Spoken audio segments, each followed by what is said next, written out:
Bienvenidos a un nuevo episodio de Descubriendo Destinos. En esta oportunidad viajamos a Panamá, un destino que lo tiene todo. Negocios, diversión, playa, compras y por sobre todo la cordialidad de su gente. Comenzamos este episodio con la obra de ingeniería que transformó el comercio marítimo mundial, el Canal de Panamá.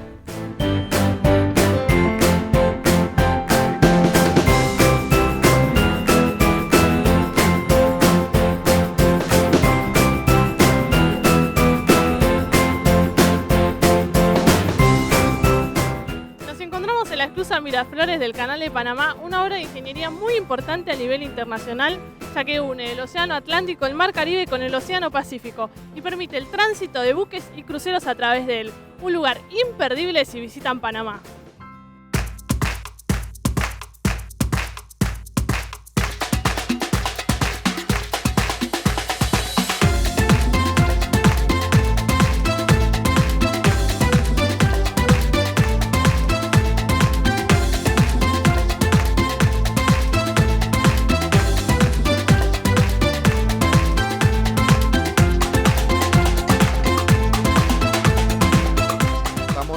Miraflores, la primera que se va a encontrar en el sector Pacífico.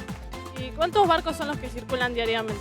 Tenemos aproximadamente entre 35 a 40 buques transitando diariamente o un periodo de 24 horas. En estas esclusas, en las mañanas vamos a ver los barcos en dirección norte, o sea, hacia el Caribe o el Atlántico. Y si vienen en horas de la tarde, van a ver los barcos en dirección sur, hacia el Pacífico. Los buques suben y bajan de nivel debido a un lago artificial que está en el centro del canal. El lago Gatún, 26 metros sobre el nivel del mar. Cuando llegan los barcos, llegan a nivel cero y suben 3 escalones para quedar a nivel del lago, lo navegan y en el otro lado, en el otro extremo, bajan los 3 escalones para quedar nuevamente a nivel cero. ¿Cuál es el tiempo que tarda en transitar esta esclusa? Esta esclusa en sí tarda entre 45 minutos a 1 hora, dependiendo del tamaño del barco. Además, los ayudan unas locomotoras que recién estuvimos viendo. Las locomotoras o mulas, como le decimos aquí, el propósito de ellas es guiar el barco dentro de la cámara por medio de unos cables de acero que van conectados al buque.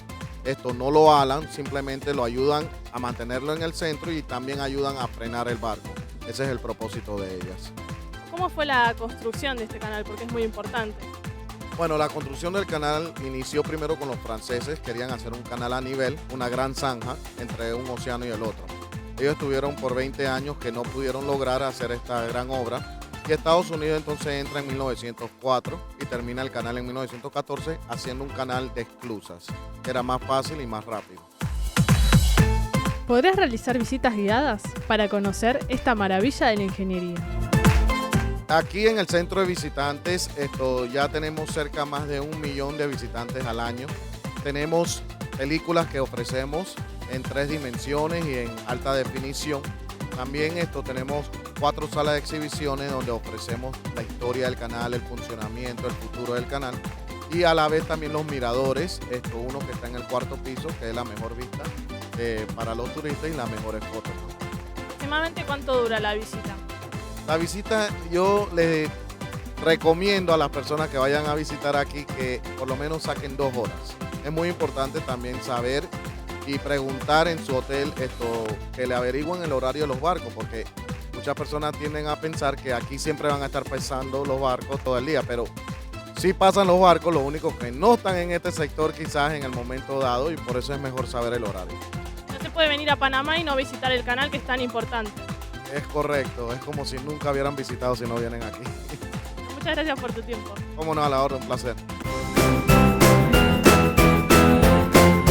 Y llegamos al final de este episodio donde descubrimos este maravilloso destino, el Canal de Panamá. Espero que lo hayan disfrutado y nos encontramos en el próximo episodio de Descubriendo Destinos.